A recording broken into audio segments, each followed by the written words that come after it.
ପ୍ରିୟା, ଯେଉଁ ମୁହୂର୍ତ୍ତରେ ମୁଁ ତୁମକୁ ପ୍ରଥମେ ଭେଟିଥିଲି ମୁଁ ନିଶ୍ଚିତ ଭାବରେ ଜାଣିଥିଲି ଯେ ଆମେ ଏକାଠି ହେବା ପାଇଁ ଉଦ୍ଦିଷ୍ଟ।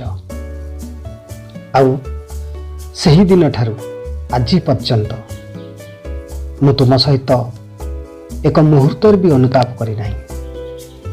ଏବଂ ଏହିପରି ମୁଁ ଜାଣେ ଯେ ତୁମକୁ ପାଇ ମୁଁ କେତେ ଭାଗ୍ୟବାନ। ତୁମେ ମୋର ପ୍ରତ୍ୟେକ ସ୍ୱପ୍ନର ସାକାର। ତୁମକୁ ସବୁଦିନ ପାଇଁ ଏବଂ ସର୍ବଦା ଭଲ ପାଇଥାଏ।